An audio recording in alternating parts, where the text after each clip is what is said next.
Hello everyone. So today we will going to discuss about sustainable development goals. इससे पहले हमने पढ़ा था मिलेनियम डेवलपमेंट गोल्स के बारे में. So जहाँ पे हमने थोड़ा सा हम रिकैप कर लेते हैं, जहाँ पे हमने डिस्कस किया था कि मिलेनियम डेवलपमेंट गोल जो हैं वो 2000 से स्टार्ट हुए थे और 2000 से स्टार्ट होके उनका टाइम ड्यूरेशन रहा था 2015, यानी कि 15 साल का जो टाइम ड्यूरेशन था वो मिलेनियम डेवलपमेंट गोल्स को दिया गया था. इसके बाद हमारे पास आए सस्टेनेबल डेवलपमेंट गोल्स, यानी कि सस्टेनेबल डेवलपमेंट गोल का अगर हम देखें तो क्या टाइम पीरियड रहा होगा या क्या टाइम पीरियड होगा सस्टेनेबल डेवलपमेंट गोल का. सो इनका टाइम पीरियड रहा है आपका 2015 से स्टार्ट होके अगेन 2030 तक इनका टाइम पीरियड रहा है. सो यानी कि अगेन अगर हम देखें, सो हमने 15 ईयर्स का टाइम पीरियड अगेन दिया है सस्टेनेबल डेवलपमेंट गोल को. ओके. अब क्वेश्चन ये उठता है कि we are here on sustainable development goal. So why we are here on sustainable development goal. क्या प्रोग्रेस रही थी मिलेनियम डेवलपमेंट गोल की, क्या वो अचीव नहीं हुए थे इसलिए हम सस्टेनेबल डेवलपमेंट गोल लेके आए, या हम क्यों मिलेनियम के बाद सस्टेनेबल लेके आए, या क्यों वापस से मिलेनियम का जो टाइम पीरियड है वो हमने एक्सटेंड नहीं कर दिया. अच्छा, मिलेनियम डेवलपमेंट गोल को अगर आप देखें तो वहाँ पे इसको जब हम आगे पढ़ेंगे तो वहाँ पे जो गोल थे हमारे कितने एक तरीके से वहाँ पे हमारे गोल थे, कम गोल्स थे. लेकिन अगर हम सस्टेनेबल डेवलपमेंट गोल की बात करें, सस्टेनेबल डेवलपमेंट गोल की बात करें तो यहाँ पे हमारे 17 एसडीजीज आते हैं. 17 एसडीजीज आर हेयर. तो 17 गोल्स हमारे सस्टेनेबल डेवलपमेंट गोल्स में आते हैं, यानी कि ज़्यादा गोल्स हमारे सस्टेनेबल डेवलपमेंट गोल्स में आते हैं. जबकि अगर हम देखें मिलेनियम डेवलपमेंट गोल्स में सिर्फ हमारे 8 गोल थे. ठीक है. तो अब फिर हम ज़्यादा गोल्स लेके आए, पहले हमारे कम गोल्स थे, इनको नाम भी हमने दूसरा दे दिया है और टाइम पीरियड भी हमने मिलेनियम का एक्सटेंड नहीं किया है. ये सब हमने किया क्यों, क्यों हम सस्टेनेबल लेके आए और क्यों हम 17 लेके आए. देखिए, जब हम मिलेनियम डेवलपमेंट गोल पे काम कर रहे थे ना, तो हमारा इनिशियल पीरियड था 2000 में. हमने जब मीटिंग की, कंट्रीज साथ आए, 189 कंट्रीज साथ आए. इस बार जो कंट्रीज थे ना, इस बार हमारे ज़्यादा कंट्रीज साथ आए. 193 कंट्रीज वापस से यूनाइटेड नेशन ऑर्गेनाइजेशन में मिले न्यूयॉर्क में. वापस से उन्होंने डिस्कस किया, वापस से प्रोग्रेस ट्रैक हुई, वापस से चीज़ें देखी गई और they come up to a conclusion कि ठीक है, अब हम फिर से गोल्स लेके आते हैं और एक बड़े लेवल पे ज़्यादा, क्योंकि 193 कंट्रीज थी ना. अब पहले कितनी थी, पहले 189 थी. सो कि बड़े लेवल पे अब हम गोल्स लेके आते हैं. अब ये हो रहा है तो इसको हम जो है अच्छे से अप्लाई करते हैं. मतलब इसको आप बिल्कुल इस तरीके से समझिए कि सपोज करो आपको कोई जो एजेंडा है या कोई काम या कोई वर्क या कोई चीज़ जो है इम्प्लीमेंट करनी है, तो उसको आप इम्प्लीमेंट करने से पहले क्या करते हैं, एक तरीके से उसका फ्रेमवर्क तैयार करते हैं, उसको छोटे लेवल पे अप्लाई करके देखते हैं कि देखते हैं प्रॉब्लम कितना इरेडिकेट होती है, हटती है कि नहीं हटती है. तो जब वो छोटे लेवल पे आप इम्प्लीमेंट करते हैं और वो काम करती है, वहाँ से आप उसकी प्रोग्रेस ट्रैक करते हैं और देखते हैं कि हाँ, ये एक्चुअल में काम कर रही है और हमें इस तरीके से इसको आगे चलाना है. और अब हम देखते हैं, हमें एक आइडिया लग जाता है कि ओह, अभी तो और भी बहुत सारी चीज़ें हैं ग्लोबल लेवल पे जिनको हमें क्या करना है, इरेडिकेट करना है. तो इसके लिए हमें ज़्यादा कॉम्प्रिहेंसिव, ज़्यादा इंक्लूसिव और एक long term global development framework की ज़रूरत है. मतलब एक लंबे ऐसे फ्रेमवर्क की ज़रूरत है जो समझ रहे हो आपकी, हमें एक ऐसे फ्रेमवर्क की ज़रूरत है कि जो ज़्यादा चीज़ों को अपने साथ लेके चले, ज़्यादा चीज़ों को कवर करे, इंक्लूसिव हो. इंक्लूसिव का मतलब है कि हर लेवल पे एक तरीके से वो चीज़ों को टारगेट कर रहा हो और एक बड़ा फ्रेमवर्क हो. ठीक है? तो यानी कि जब हम सस्टेनेबल डेवलपमेंट गोल की बात कर रहे हैं, तो हम ज़्यादा गोल को इसमें ऐड कर रहे हैं, हम ज़्यादा चीज़ों पे ध्यान देने की कोशिश कर रहे हैं, ज़्यादा कंट्रीज़ साथ आई हैं. तो एक मतलब एक बड़े लेवल पे अब काम हो रहा है, समझ रहे हो? कि बड़े लेवल पे काम हो रहा है. ज़्यादा गोल्स का मतलब है कि और गोल्स हमने ऐड कर दिए. पहले हमने बेसिक चीज़ें ली. जब आप सस्टेनेबल डेवलपमेंट गोल पढ़ोगे तो आप देखोगे कि जो बेसिक चीज़ें थी वो तो इसमें हैं, लेकिन इसके अलावा और भी सारी चीज़ें इसमें ऐड होगी. मतलब जैसे-जैसे 15 साल के बाद काफ़ी ज़्यादा चीज़ें चेंज चेंज हुई होगी ना. मतलब 2015 तक जब उन्होंने देखा तो उसके बाद काफ़ी सारी चीज़ें उन्होंने देखी कि ओह! अगर आपने ध्यान दिया होगा तो हमारे पास मिलेनियम डेवलपमेंट गोल में क्लाइमेट चेंज से रिलेटेड या वाटर से रिलेटेड, एयर से रिलेटेड कोई भी गोल नहीं था. लेकिन धीरे-धीरे हमने ध्यान दिया कि अरे, ओज़ोन भी डिप्लीट हो रही है, ये तो क्लाइमेट भी चेंज हो रहा है, ग्लोबल वार्मिंग भी इतनी ज़्यादा हो रही है, तो हमें इस चीज़ पे भी कहीं न कहीं फ़ोकस करने की ज़रूरत है. तो फिर हमने क्या किया कि और बड़े लेवल पे और जो भी और जिन पे ध्यान देने की ज़रूरत थी, जो चीज़ें थी, उनको भी हमने पर्टिकुलर अलग से गोल बना दिया है। तो इस तरीके से एक इंक्लूसिव एक एक ग्लोबल लेवल का फ्रेमवर्क हमने रखा और हम 17 गोल्स लेके आए और इनको हमने नाम दिया सस्टेनेबल डेवलपमेंट गोल्स का। अच्छा, जैसे हमने मिलेनियम की बात की थी, तो क्यों हमने इन्हें सस्टेनेबल बोला? सस्टेनेबल का मतलब है कि जो एनवायरनमेंट को सस्टेन करेगा, मतलब जो भी हम गोल बना रहे हैं, उनमें चीज़ें इस तरीके से होंगी कि वो हम तो यूज़ करें, हम उन रिसोर्सेज़ को यूज़ करें, लेकिन साथ-साथ वो जो है हमारी फ्यूचर जनरेशन के लिए भी बची रहें और हम जो भी काम करेंगे या जो भी वर्क या जो भी चीज़ें यहाँ पे अप्लाई करेंगे, वो सस्टेनेबल होंगी, वो किसी भी तरीके से एक्सप्लॉइट नहीं करेंगी। ना ही मैनकाइंड को, ना ही एक तरीके से एनवायरनमेंट को। ओके, सो अब जैसे हमने देखा कि यहाँ पे 17 गोल्स थे। क्या यहाँ पर भी टारगेट्स थे, जैसे हमने बात की थी मिलेनियम डेवलपमेंट गोल में, क्या यहाँ पर भी इंडिकेटर्स थे? तो बिल्कुल, जैसे हमने बताया कि एक बड़े लेवल पे हम देखें तो एक लंबे टाइम के लिए, लॉन्ग टर्म के लिए आप गोल सेट करते हो। फिर उसके बाद उसका एक तरीके से उसको फुलफिल करने के लिए छोटे लेवल पे आप टारगेट सेट करते हो गोल को फुलफिल करने के लिए, और उस टारगेट की प्रोग्रेस को ट्रैक करने के लिए उससे भी छोटे लेवल पे आप इंडिकेटर्स सेट करते हो कि इतने इंडिकेटर से इतने डेटा के थ्रू आप एक टारगेट को अचीव करते हो और उस छोटे-छोटे टारगेट्स को अचीव करके आप एक लंबे समय में एक बड़े गोल को अचीव कर लेते हो।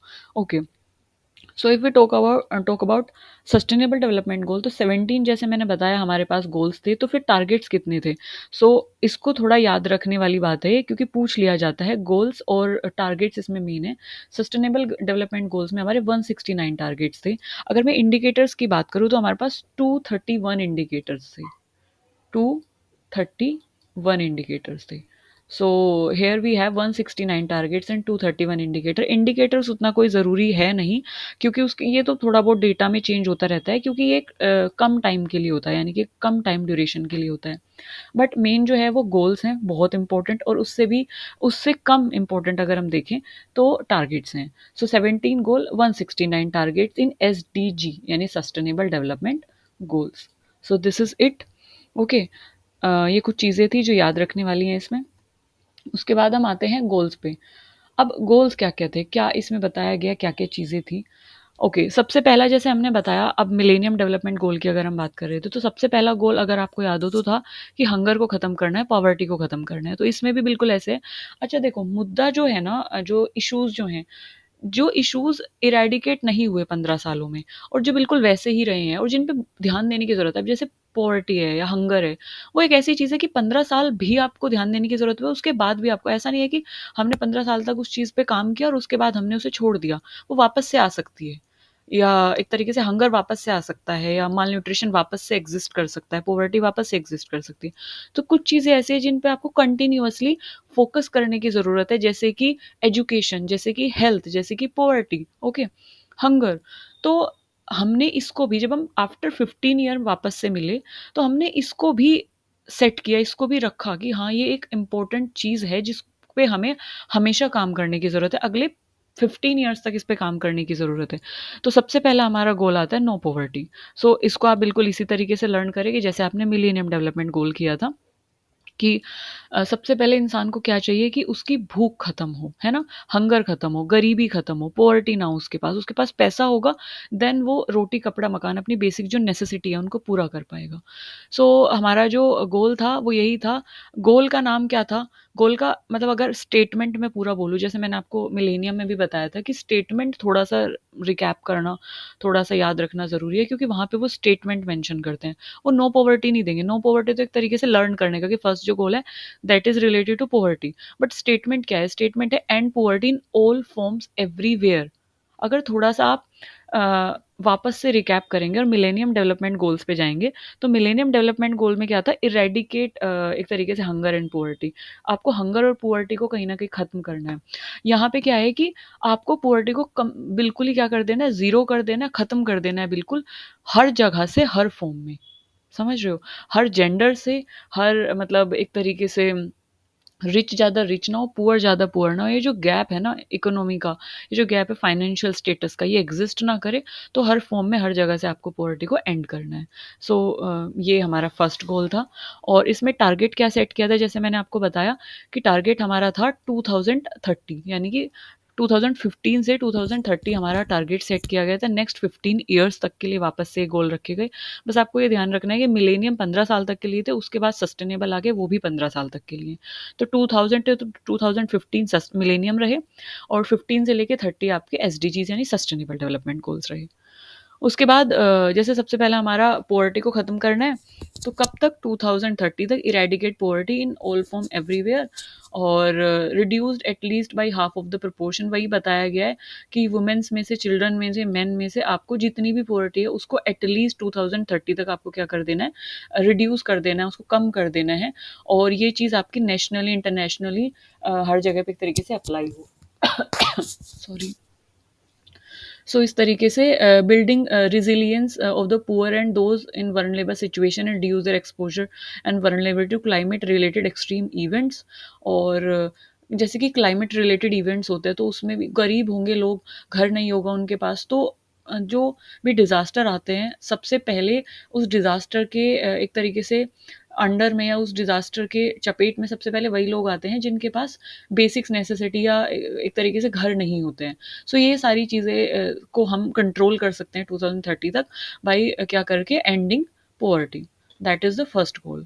ओके। अब जैसे मैंने आपको बताया था ना, टारगेट्स में डिवाइड किया गया है, तो दीज आर टारगेट्स।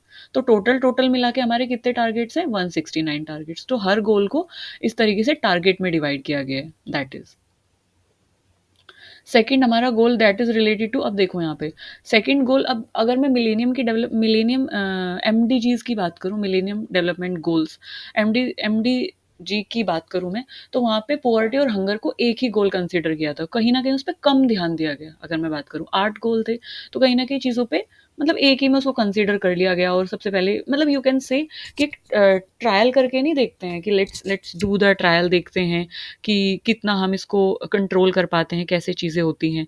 तो इस तरीके से अब जब हम सस्टेनेबल डेवलपमेंट गोल पे आए तो हमने क्या किया, हर चीज़ पे इंडिविजुअली ध्यान दिया। हमने पॉवर्टी को एक अलग गोल बनाया, हमने हंगर को एक अलग गोल बनाया। अब देखो, जब आपके पास पैसा होगा, इस तरीके से लर्न करो आप। सबसे पहला गोल क्या था आपका? पॉवर्टी को ख़त्म करना है। और जब आपकी पॉवर्टी ख़त्म हो जाएगी तो उसके बाद आपके पास क्या आएगा कि आपके पास पैसे आएँगे, क्योंकि पॉवर्टी ख़त्म हो गई है। तो फिर आप क्या करोगे? खाना खरीदोगे, और जब आप खाना खरीदोगे तो आपकी भूख शांत होगी। तो फिर सेकंड गोल क्या आता है इससे रिलेटेड? Zero hunger. तो end hunger, achieve food security, improve nutrition and promote sustainable agriculture. तो जितनी भी चीज़ें हैं, मतलब हमने सिर्फ हंगर को ख़त्म नहीं करना है। ऐसा नहीं है लोगों को खाना देना है, नहीं, नहीं, सिर्फ खाना नहीं देना है। फूड सिक्योरिटी होनी चाहिए लोगों के पास। लोगों के पास एटलीस्ट कुछ ऐसी स्कीम्स होनी चाहिए, जैसे आपने देखा होगा गाँव में होता है अनाज और गेहूँ, अनाज जो गेहूँ होता है या चावल होते हैं, कम रेट पे मिलता है उसको, राशन कार्ड बनते हैं। तो इस तरीके से कुछ-कुछ स्कीम्स आती हैं, है ना? गाँव में, शहरों में, अलग-अलग जगहों पे इस तरीके से स्कीम्स आती हैं। तो ये फूड सिक्योरिटी प्रोवाइड करती है एक इंडिविजुअल को कि आपको, आप भूखे नहीं रहोगे। आप, आपके पास अगर पैसे कम है, आपको खाना कम पैसों में भी मिलेगा, दैट इज़। तो सिर्फ हंगर को इरेडिकेट नहीं करना है, फूड सिक्योरिटी होना बहुत ज़रूरी है, और प्रॉपर न्यूट्रिशन का होना बहुत ज़रूरी है। मतलब ऐसा नहीं है कि कोई भी कुछ भी मिल रहा है तो वो खा लेंगे और भूख शांत हो जाएगी। खाने को तो फास्ट फूड भी है, but that is not nutritious. Okay. So एक न्यूट्रिशियस फूड, ताकि हमारी जो प्रोटीन की, विटामिन्स की, कैल्शियम और जो न्यूट्रिशनल डेफिशिएंसी है वो ना हो लोगों को, क्योंकि अल्टीमेटली हमारी बॉडी की ग्रोथ के लिए हमें न्यूट्रिशन चाहिए, न्यूट्रिएंट्स चाहिए। माल न्यूट्रिशन को ख़त्म करने के लिए हमें न्यूट्रिशन होना बहुत ज़रूरी है। डिसीज़ेज़ को ख़त्म करने के लिए बॉडी में से बैलेंस डाइट होने के लिए न्यूट्रिशन होना बहुत ज़रूरी है। तो न्यूट्रिशनल डाइट होना बहुत ज़रूरी है, ना कि सिर्फ़ पेट भरने के लिए खाना, ठीक है?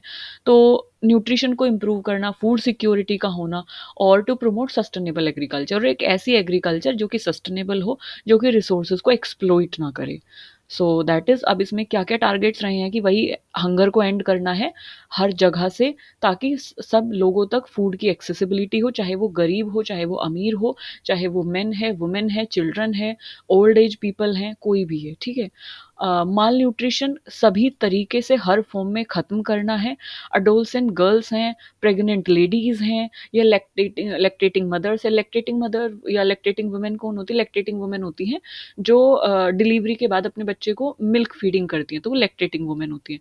तो अब प्रेगनेंसी के दौरान, और जब एक एक ऐसी एज होती है जब मेंस्ट्रुअल साइकिल्स होते हैं और लैक्टेटिंग वुमेन होती है, तो इन लोगों में न्यूट्रिशनल डेफिशिएंसी बिल्कुल नहीं होनी चाहिए, मतलब यहाँ पे न्यूट्रिशन होना खाने में बहुत ज़रूरी है। So all these things. 2030 तक अब की एग्रीकल्चर प्रोडक्टिविटी को क्या करना है, डबल करना है ताकि सब लोगों तक जो है फूड सिक्योरिटी पहुंच सके। तो इस तरीके से कुछ हमने टारगेट सेट किए इसमें, ताकि हम हंगर को कंप्लीटली क्या कर सके, इरेडिकेट कर सकें। ओके। फिर आता है हमारा गुड हेल्थ और वेलबींग। अच्छा, अब आप इसको सेकंड गोल से रिलेट करिए। पहला हमारा क्या था, कि पॉवर्टी पॉवर्टी खत्म हुई, पैसे आए, उसके बाद हमारी जो हम खाना खरीदेंगे, भूख शांत हो जाएगी, है ना। जब भूख शांत होगी, आपको न्यूट्रिशन मिलेगा, आपको अच्छा खाना मिलेगा, तो आप क्या रहोगे, हेल्दी रहोगे। तो अल्टीमेटली आपका क्या होगा, जो हेल्थ है वो क्या होगी, इंप्रूव होगी। तो गुड हेल्थ आपकी होगी।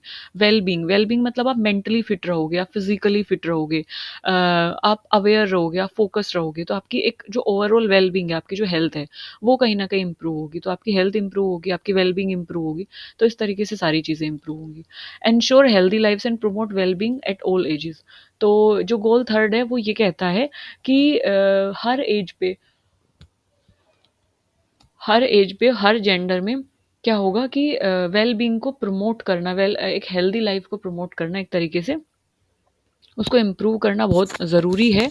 बिकॉज़ इसमें क्या होता है कि जैसे कि अम, अगर कोई इंसान इमोशनली फिट नहीं है, या मेंटली वो ही इज़ नॉट वेल, या शी इज़ नॉट वेल, तो हम नहीं बोलेंगे कि वो वेल बीइंग है। वेल बीइंग का मतलब होता है कि वो इमोशनली, मेंटली, फिजिकली तीनों तरीके से स्वस्थ है। वो उसको न्यूट्रिशन मिल रहा है, तो वो कंप्लीटली वेल बीइंग रहेगा।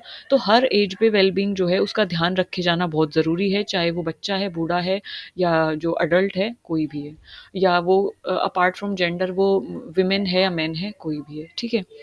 सो reduce the global maternal mortality, इसमें क्या है कि ग्लोबली मैटरनल मोर्टेलिटी को कम करना है, and preventable death of newborn और children under the age of 5 year. 5 साल से कम उम्र के बच्चे या जो नवजात शिशु हैं, उनकी डेथ को रोकना और एपिडेमिक को ख़त्म करना। तो इस तरीके से कुछ कुछ टारगेट्स हमने सेट किए, ताकि हम ओवरऑल वेलबींग को मेंटेन कर सकें और लोगों की जो लाइफ है उसको हेल्दी बना सकें।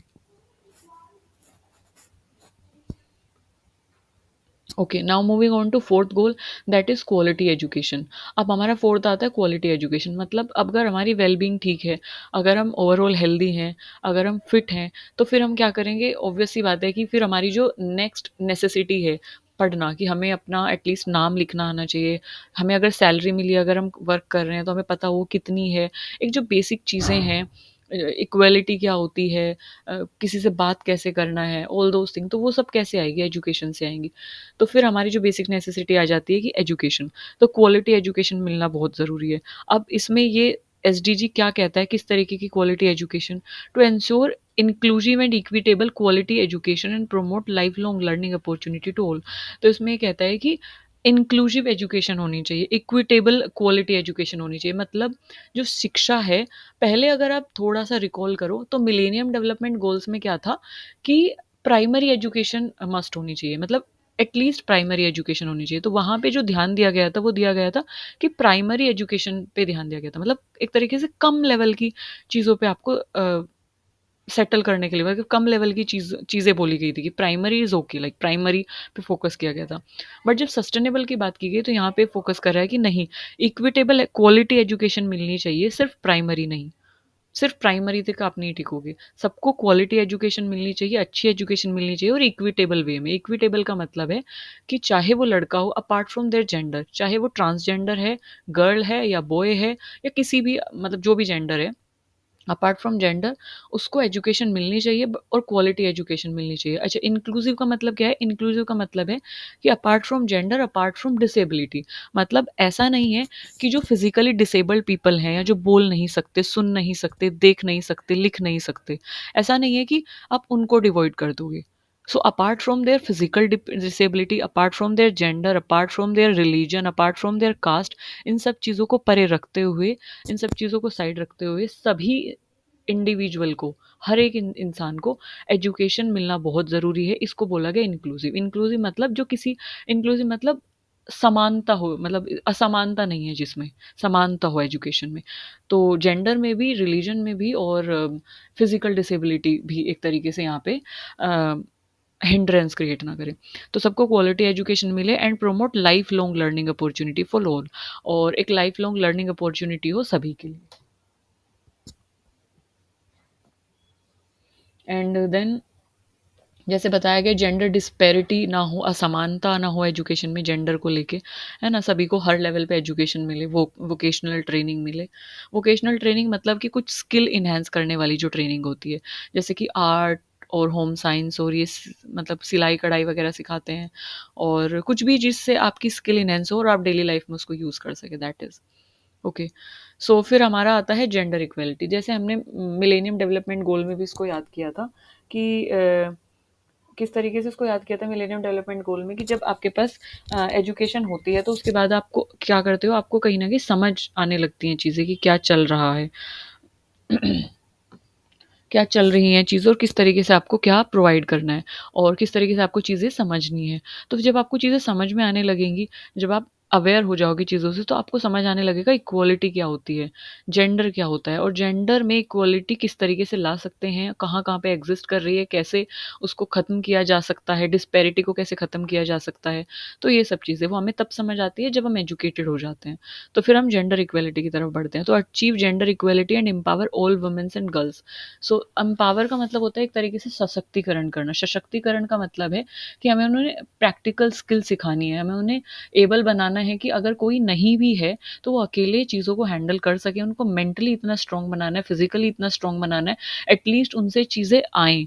अगर उन्हें बाहर जाना है, तो एटलीस्ट उनसे स्कूटी या कार या फिर ड्राइविंग आए। मतलब ऐसा नहीं है कि क्योंकि वो लड़की है, इस वजह से उसे ड्राइविंग नहीं आती, ऐसा नहीं होना चाहिए। तो इस तरीके से उन्हें एम्पावर करना है। एजुकेशन के टर्म्स में उन्हें एम्पावर करना है कि अगर वो कहीं भी है तो वो मनी मेकिंग कर सके, वो पैसा कमा सके, वो अपार्ट फ्रॉम कि उसका फाइनेंशियल बैकग्राउंड कैसा है, अपार्ट फ्रॉम दैट वो अपनी लाइवलीहुड को अर्न कर सके। तो जेंडर इक्वलिटी लेके आना, लड़का और लड़की में भेदभाव ना करना या किसी भी जेंडर में भेदभाव ना करना, हर तरीके का डिस्क्रिमिनेशन ख़त्म करना, ठीक है? और वॉयलेंस जो है वुमेन्स और गर्ल्स के अगेंस्ट उसको ख़त्म करना, हार्मफुल प्रैक्टिसेस को ख़त्म करना, ये सभी टारगेट्स हमने रखे इस गोल के अंडर। सो दैट इज़, अब नेक्स्ट हमारा आता है सिक्स्थ जो है, that is clean water and sanitation. So ये थोड़ा-सा इससे अलग हो जाता है, मतलब ये जो अभी तक हम पढ़ रहे थे जेंडर इक्वालिटी तक हमने एक चेन बनाई थी पूरी, फिर यहाँ पे आ जाता है क्लीन वाटर एंड सैनिटेशन। सो जैसे हमारा मिलेनियम डेवलपमेंट गोल में हमने एक गोल रखा था एनवायरनमेंट से रिलेटेड, एनवायरमेंटल सस्टेनेबिलिटी, पर यहाँ पे हमने अलग-अलग एलिमेंट पे फोकस किया है, क्योंकि water being a very important element, तो हमें अलग से उस पे ध्यान देना है कि हमारा जो वाटर है वो इट शुड बी क्लीन और सबको एक्सेसिबल हो, सब तक साफ पानी पहुँचे, सब तक सैनिटेशन पहुँचे, एक तरीके से सब, मतलब किसी के पास ऐसा ना हो कि क्लीन करने के या क्लीननेस की फैसिलिटी ही नहीं है या पीने के लिए साफ पानी नहीं है। तो अगर अल्टीमेटली, क्योंकि वाटर एक बेसिक नीड है और अगर पीने के लिए साफ पानी नहीं है तो अल्टीमेटली डिज़ीज़ कैच करेंगी और एक तरीके से ultimately it will lead to the declination of health. तो ensure availability and sustainable management of water and sanitation for all, और सेव वाटर और अफोर्डेबल वाटर हो सबके लिए। ऐसा नहीं है कि जो पानी है वो इतना महंगा बिक रहा है कि लोग उसको खरीद ही नहीं पा रहे हैं। जैसे आपने देखा होगा बिस्लरी की जो बॉटल्स होती हैं अलग, एक्वाफिना की जो बॉटल्स होती हैं अलग अलग ब्रांड की बॉटल आती हैं, तो ट्रेन के आसपास या बस स्टैंड के आसपास ऐसे लोग उसको सेल करते हैं। तो सेल इसलिए करते हैं क्योंकि कहीं ना कहीं ना रिक्वायरमेंट है, किस चीज़ की रिक्वायरमेंट है, वाटर की नहीं, क्लीन वाटर की रिक्वायरमेंट है, मतलब पानी तो है बट वो साफ़ नहीं है। सो सबके लिए एक्सेसिबल हो साफ पानी, और वो जो है एक तरीके से सैनिटेशन और हाइजीन मेंटेन हो, साफ पानी सबके लिए अवेलेबल हो और वो अफोर्डेबल हो। सो दैट इज़,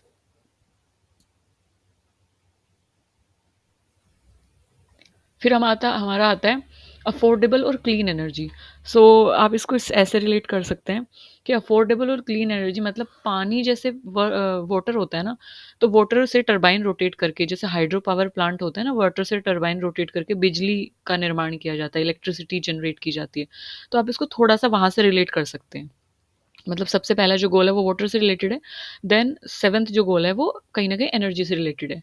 तो मतलब वाटर से एनर्जी जनरेट की जा सकती है, तो इससे आप रिलेट कर सकते हो उसको। तो सेवंथ गोल है अफोर्डेबल और क्लीन एनर्जी।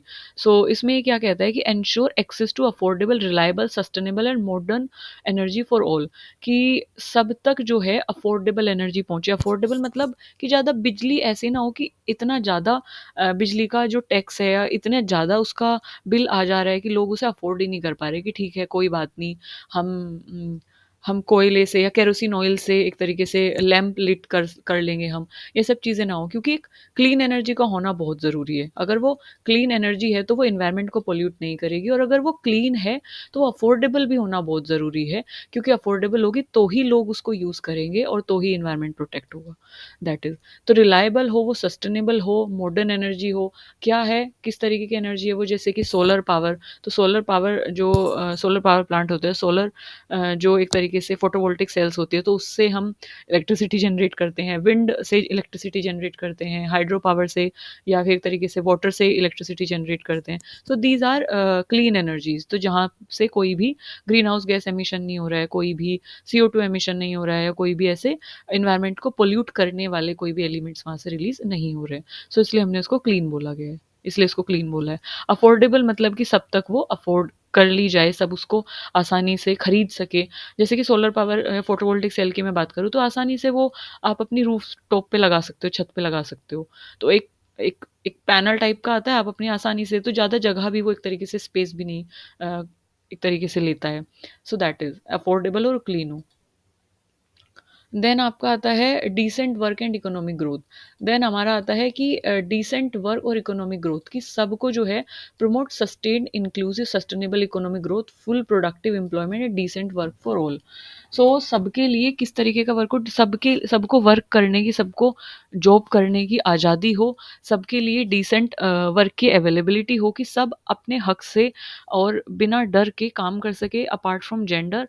ऐसा नहीं है कि सिर्फ ये कि लड़के काम करेंगे या लड़कियां जॉब नहीं करेंगी, या ये जॉब तो पर्टिकुलर गर्ल या बॉय के लिए है, ट्रांसजेंडर के लिए नहीं है, या हैंडीकैप लोगों के लिए नहीं है। तो ये सारी जो चीज़ें हैं, तो सबके लिए डिसेंट वर्क हो, और उससे क्या होगा, इकोनॉमी की हमारी ग्रोथ होगी।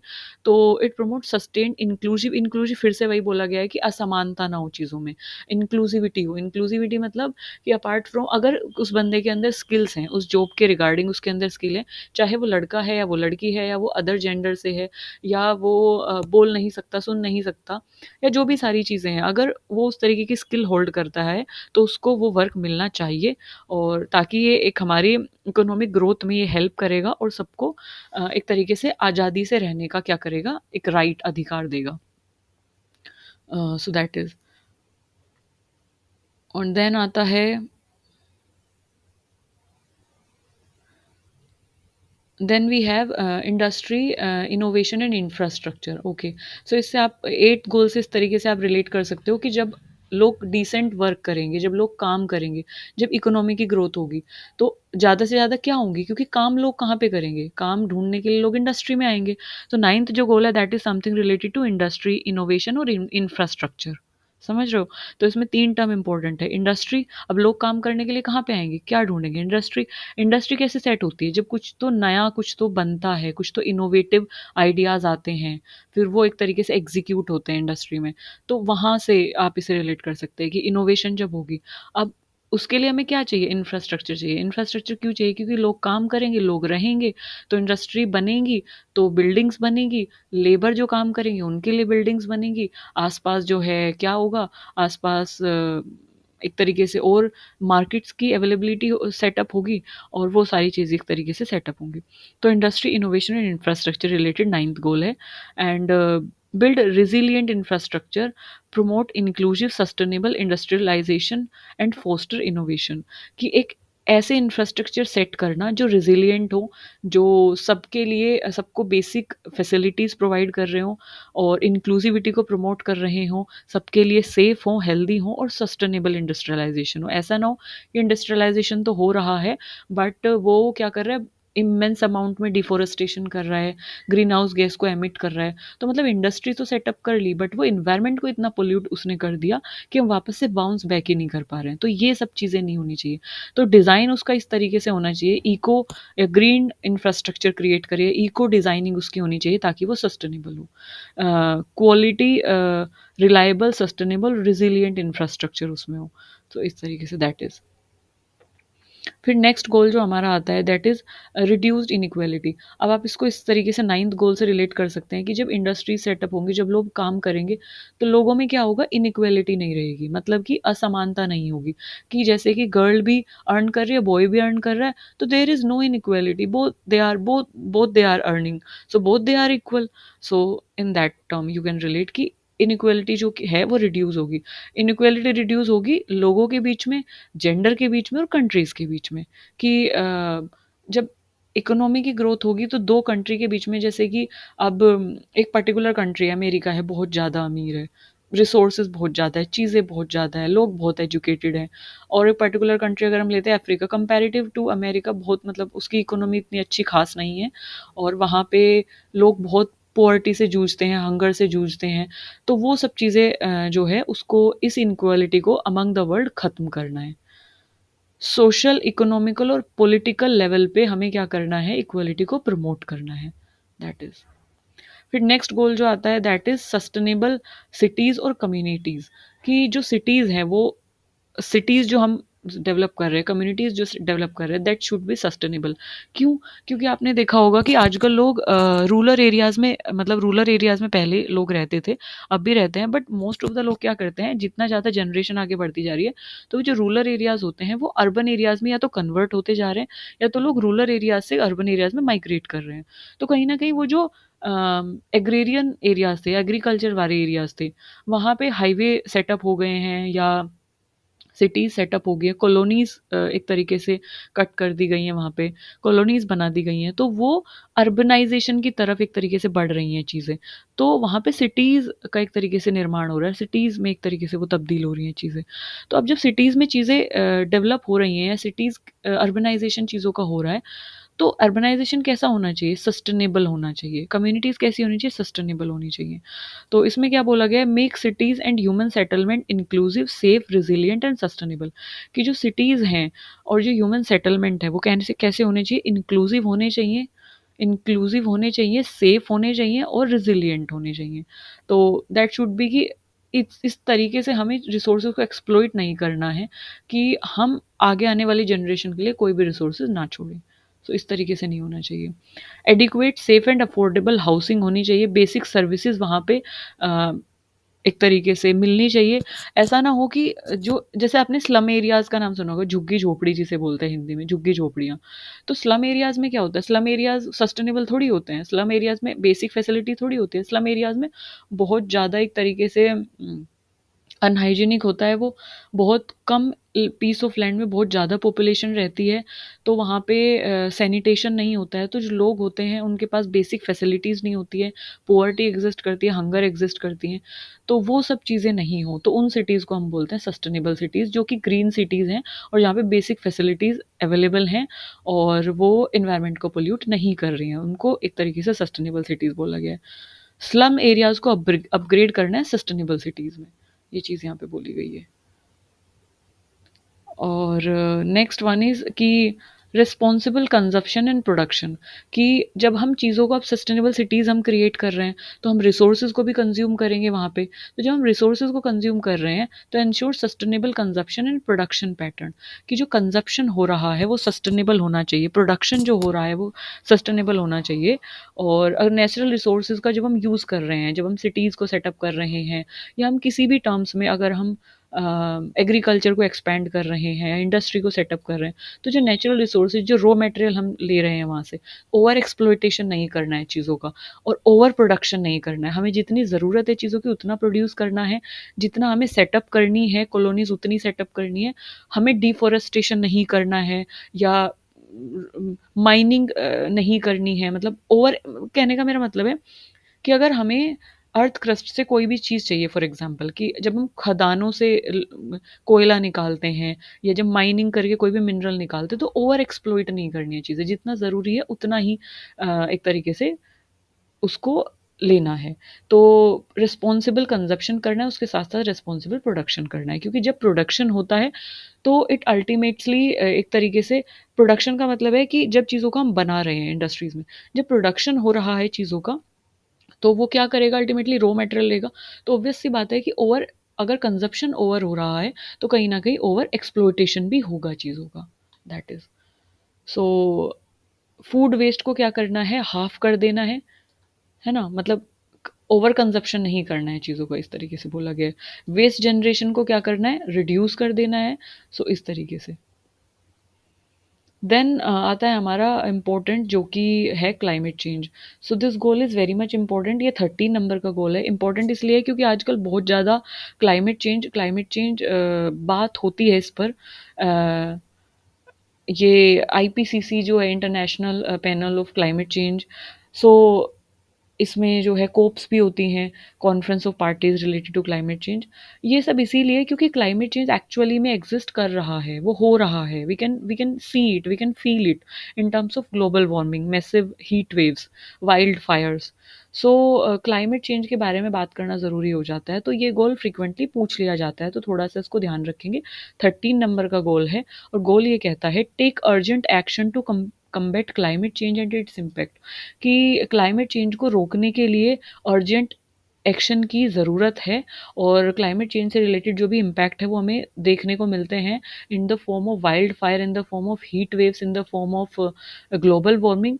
सो उन पे ध्यान देने की ज़रूरत है। तो इसके रिगार्डिंग हम क्या कर सकते हैं, क्लाइमेट चेंज को लेके हमें नेशनल इंटरनेशनल लेवल पे स्ट्रैटेजीज़ और पॉलिसीज़ बनानी है, एजुकेशन और अवेयरनेस को लोगों में प्रमोट करना है, और इस तरीके की सस्टेनेबल टेक्नोलॉजीज़ और सस्टेनेबल इंफ्रास्ट्रक्चर सेट करने हैं जो कि ग्रीन हाउस गैस एमिशन को कम करें, और क्लाइमेट चेंज में जो भी चीज़ें कंट्रीब्यूट कर रही हैं उनको हमें लिमिट करना है। सो इस तरीके से कुछ टारगेट सेट किए गए क्लाइमेट चेंज को रोकने के लिए। नेक्स्ट हमारा आता है life below water. Life below water का मतलब है पानी के नीचे जो जीवन है। पानी के नीचे जीवन मतलब जो समुद्र में, जो ओशंस में जो आपकी बायोडाइवर्सिटी है, जो वाइल्ड लाइफ है, उसके बारे में बात की गई है। जैसे आप देख भी रहे होंगे पिक्चर में, तो ये जो इंडिकेट कर रहा है पानी को इंडिकेट कर रहा है, और पानी के नीचे लाइफ बिलो वाटर, वाटर के नीचे जो लाइफ है, एक्वेटिक लाइफ जिसको बोला गया है। सो इसको बोला है conserve and sustainable use of ocean, sea, marine resources for sustainable development. अच्छा, लाइफ बिलो वाटर क्यों बोला गया है, क्यों हमें पानी के नीचे का जो जीवन है उसको बचाना है? क्योंकि जैसे आपको पता होगा कि हमारे पास ओशियंस और सीज बहुत अमाउंट, मतलब we have immense about 70% we have oceans on our earth, ठीक है? तो अब इतने अमाउंट में हमारे पास ओशंस है, सी है, या एक्वेटिक लाइफ है हमारे पास, तो उतने ज़्यादा हमारे पास रिसोर्सेज हैं, मतलब फिशेज़ हैं हमारे पास, कोरल रीफ्स हैं, sea horses, we have different kinds of plants we have, है ना? और we can extract mineral from there. तो बहुत सारी जो रिसोर्सेज, बहुत सारी जो मिनरल्स है वो हमें समुद्र से मिलते हैं। तो उन रिसोर्सेज को बचाना या मरीन लाइफ को बचाना हमारे लिए ज़रूरी हो जाता है। और यस, इसलिए भी क्योंकि जो ओशंस है वो कार्बन सिंकर्स का काम करते हैं, मतलब कार्बन को सोखते हैं, तो क्लाइमेट चेंज नहीं होने देते। तो बहुत सारे तरीकों से ओशंस और सी हमारे लिए इंपॉर्टेंट होते हैं। तो इसलिए उस लाइफ को और उसको इकोसिस्टम को सस्टेन करना, कंजर्व करना बहुत ज़रूरी हो जाता है सस्टेनेबल डेवलपमेंट के लिए, दैट इज़। तो significant prevent and significant reduce marine pollution को। मरीन पॉल्यूशन का मतलब होता है, एक वीडियो भी है ऑयल स्पिल से related, you can check it from environmental sciences content. So उसमें मैंने ऑयल स्पिल के रिगार्डिंग बात की गई है। अच्छा, मरीन पॉल्यूशन क्या होता है? मरीन पॉल्यूशन मतलब जो समुद्र में जो पॉल्यूशन क्रिएट होता है वो ऑयल स्पिल की फॉर्म में हो सकता है, वो प्लास्टिक पॉल्यूशन हो सकता है, वो फिश नेट हो सकते हैं, दैट कुड बी एनी। सो उस पॉल्यूशन की बात की गई, तो उसको एक तरीके से प्रिवेंट करना, उसको रोकना है, ओशन एसिडिफिकेशन को मिनिमाइज करना है। सो इस कुछ कुछ तरीकों से क्या करना है, हम जो पानी के नीचे की जो जीवन है, पानी के नीचे का जो लाइफ है, उसको हम रोक सकते हैं, उसको बचा सकते हैं, कंजर्व कर सकते हैं एक तरीके से।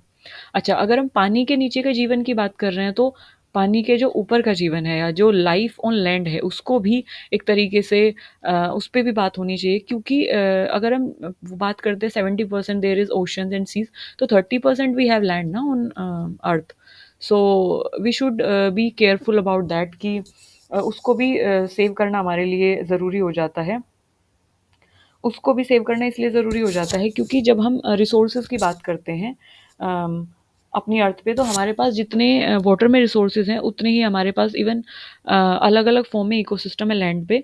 सो हमारे पास जब अलग-अलग इकोसिस्टम है लैंड पे, तो वहाँ पे भी हमारे पास काफ़ी सारे इकोसिस्टम है, काफ़ी सारे रिसोर्सेज़ हैं जो कि हमारी लाइवलीहुड को सस्टेन करने में हेल्प करते हैं, और इवन ह्यूमन्स की तो लाइफ़ ही एग्ज़िस्ट लैंड पे कर रही है। सो दैट इज़, तो लैंड की जो लाइफ़ है उसको भी एक तरीके से बचाना बहुत ज़रूरी हो जाता है। तो protect and restore promote sustainable use of terrestrial ecosystem, जितने भी टेरेस्ट्रियल इकोसिस्टम हैं, टेरेस्ट्रियल इकोसिस्टम जो कि लैंड पर हैं, it could be like wetland, it could be mountain, it could be forest, it could be grassland, it could be desert। तो जितने भी इकोसिस्टम है, अलग अलग इकोसिस्टम में आपको अलग अलग तरीके से वाइल्ड लाइफ देखने को मिलेगी, अलग अलग रिसोर्सेज देखने को मिलेंगे। सो ये सब चीज़ें। सो टेरेस्ट्रियल इकोसिस्टम जो है हमारा, उसका सस्टेनेबल यूज़ करना और टेरेस्ट्रियल इकोसिस्टम को प्रोटेक्ट करना, उनको रीस्टोर करना, डेजर्टिफिकेशन को रोकना, कम्बैट करना, और half and reverse the land degradation, जो लैंड डिग्रेडेशन हो रहा है उसको एक तरीके से रोकना, और बायोडाइवर्सिटी के लॉस को रोकना। क्योंकि अल्टीमेटली, जैसे मैंने बायोडाइवर्सिटी पे एक और वीडियो है कि व्हाट इज़ बायोडाइवर्सिटी और बायोडाइवर्सिटी की क्या इंपॉर्टेंस है। सो बायोडाइवर्सिटी की इंपॉर्टेंस आपको वहाँ से जब आप पढ़ोगे तो पता चलेगी कि क्यों बायोडाइवर्सिटी लॉस को रोकना बहुत ज़रूरी है। सो अल्टीमेटली अगर आप देखेंगे तो ये सारी चीज़ें एक दूसरे से ना इंटर रिलेटेड हैं। सो इस तरीके से जो लैंड की ऊपर की लाइफ है उसको बचाना बहुत ज़रूरी हो जाता है। तो कैसे बचाएँगे? डेज़र्टिफ़िकेशन जो रेगिस्तान में कन्वर्ट हो रही है, जो बैरन बन रही है लैंड, बंजर बन रही है धरती, उसको हमें क्या करना है? रोकना है। हमें वापस से अपनी डिग्रेडेड लैंड को क्या करना है? रिस्टोर करना है। कंज़र्व करना है माउंटेनियस इकोसिस्टम को। तो इस तरीके से नेचुरल हैबिटेट को हमें डिग्रेड होने से रोकना है। That is okay. Now moving on to 16th goal. 16th goal है हमारा पीस एंड जस्टिस। जैसे हमने बताया था ना कि मिलेनियम डेवलपमेंट गोल में जब हमने 7 गोल तक की सब गोल की बात कर ली, तो लास्ट में हमने गोल 8th गोल में बात की कि let's put your hand together, हमें सबको साथ आना है ताकि हम बाकी के जो गोल्स हैं उनको फुलफिल कर सकें या उनको उन पे एक्शन ले सकें। इसमें सबका साथ होना बहुत ज़रूरी है। तो ऐसे ही नहीं 193 कंट्रीज़ मिले, क्योंकि ये सबके साथ से पॉसिबल हो पाएगा। ऐसा नहीं है कि इंडिया में सिर्फ लाइफ बिलो वाटर उसको सिर्फ प्रोटेक्ट करना है, लाइफ अबव वाटर सिर्फ इंडिया में प्रोटेक्ट करना है, या सिर्फ इंडिया में क्लाइमेट चेंज को अगर हम कम्बैट कर लेते हैं तो we can conquer the climate change. ऐसा नहीं है, सिर्फ इंडिया ही नहीं करेगा। अगर हमें वर्ल्ड लेवल पे बात करनी है तो सब लोगों को साथ आना पड़ेगा। सो इसमें भी सस्टेनेबल डेवलपमेंट गोल में भी इस तरीके से है कि 16th जो गोल है that is related to peace, justice and strong institution, कि promote peaceful and inclusive society for sustainable development, provide access to justice for all and build effective accountable and inclusive institution in all level. तो इसमें क्या बोला गया, basically इसमें बात की गई है कि सोसाइटी में जो है ना, अहिंसा होना बहुत ज़रूरी है, वॉयलेंस ना हो, नॉन वॉयलेंस हो। समझ रहे हो? अहिंसा होना बहुत ज़रूरी है कि लोग जो सोसाइटी में एक हार्मनी होगी, पीस सेटअप होगी, तो लोग ना काम कर पाएँगे साथ मिलके। इंडिया और अमेरिका, इंडिया और रशिया, मतलब अगर आप खुद ही सोचो कि 2 देशों के बीच में अगर युद्ध हो रहा है, तो उसमें कितने ज़्यादा मैन पावर का लॉस होता है, कितने ज़्यादा इकोनॉमी का लॉस होता है, कितने ज़्यादा इंफ्रास्ट्रक्चर का लॉस होता है, कितना ज़्यादा एनर्जी, और जो एनर्जी हम वर्ल्ड को बचाने में सेव कर सकते थे, कंट्री के डेवलपमेंट में सेव कर सकते थे। या रशिया और यूक्रेन का वार इसका एक बड़ा एग्जाम्पल है। या you can think of it कि कारगिल का युद्ध या महाभारत का युद्ध जो भी है, तो जितने भी वार हुए हैं सब में क्या हुआ है? डिस्ट्रक्शन हुआ है, सिर्फ लोगों का डिस्ट्रक्शन हुआ है, लाइवलीहुड का डिस्ट्रक्शन हुआ है, चाहे वो एनिमल की फॉर्म में हो, प्लांट की फॉर्म में हो, या ह्यूमंस की फॉर्म में हो। इकोनॉमी का डिग्रेडेशन हुआ है, तो कुछ भी बढ़ता नहीं है उसमें, घटता है सिर्फ। तो यही बात की गई है इसमें कि अहिंसा हो हर लेवल पे, हिंसा को रिड्यूस करना, वॉयलेंस को रिड्यूस करना है, और अहिंसा को एक तरीके से क्या करना है, प्रमोट करना है, ताकि हम एक स्ट्रॉन्ग इंस्टीट्यूशंस को सेट कर सकें, पीस और जस्टिस को प्रमोट करना है, और इंक्लूसिव सोसाइटी सस्टेनेबल डेवलपमेंट के लिए बनाना बहुत ज़रूरी है। वो तब बनेगी जब पीस सेटअप होगी, जस्टिस सेटअप होगा लोगों के बीच में, और एक तरीके से अकाउंटेबिलिटी होगी, तभी मिलके हम डेवलपमेंट को क्या कर पाएँगे, अचीव कर पाएँगे। और सस्टेनेबली रिड्यूस करप्शन एंड मतलब वही सब चीज़ें कि जो भी एक तरीके से हिंसा वाली चीज़ें हैं, चाहे वो रोबरी हो या ब्राइबरी हो या करप्शन हो, रिश्वतखोरी जिसे बोलते हैं, ब्राइबरी, लूट-पाट जिसे बोला जाता है, वो सब चीज़ें, तो इन सब चीज़ों को ख़त्म करके हमें पीस सेटअप करना है, हार्मनी सेटअप करनी है, देशों के बीच में, लोगों के बीच में। हार्मनी सेटअप होगी तो हम काम कर पाएँगे लॉज़ एंड पॉलिसीज़ पर। दैट इज़ अहिंसा को सेट करना है, ओके, हाँ। आई गॉट कन्फ्यूज़ इन हिंसा and ahimsa. So ahimsa that is non violence. So we have to like reduce violence, we have to reduce violence, हिंसा को रिड्यूस करना है, अहिंसा को सेट करना है, that is okay. Now moving on to our last goal that is partnership for the goal. ये बिल्कुल आप इसे रिलेट कर सकते हैं एमडीजी से, कि मिलेनियम डेवलपमेंट गोल में, कि strengthen the means of implementation and revitalisation of global partnership for sustainable development. कि जो सस्टेनेबल डेवलपमेंट के लिए जो ग्लोबल पार्टनरशिप है, उसको इम्प्लीमेंट करना है, उसको स्ट्रेंथन करना है। क्यों ग्लोबल लेवल पे गोल्स के लिए हमें पार्टनरशिप चाहिए, मतलब ऐसा नहीं है कि एक इंसान उस गोल को अचीव करेगा, हमें सबको मिलके साथ करना है। एक कंट्री उसको अचीव करेगा, दूसरा कंट्री अचीव करेगा, तीसरा कंट्री अचीव करेगा, चौथा कंट्री अचीव करेगा गोल को, तभी तो मिलके जो है वर्ल्ड लेवल पे वो चीज़ अचीव होगी। मतलब अगर एक देश में हम ग्रीन हाउस गैस एमिशन को कम करते हैं, दूसरे देश में करते हैं, तीसरे देश में करते हैं, चौथे देश में, तभी वो वर्ल्ड लेवल पे हमारा ग्रीन हाउस गैस एमिशन कम होगा, और वर्ल्ड लेवल पे क्या होगा, हमारा क्लाइमेट चेंज जो है वो रिड्यूस होगा, कम हो पाएगा, ठीक है। एसिडिफिकेशन, ओज़ोन डिप्लीशन, जितनी भी ग्लोबल लेवल की चीज़ें हैं, तो हमें इन पे we have to put our hands together.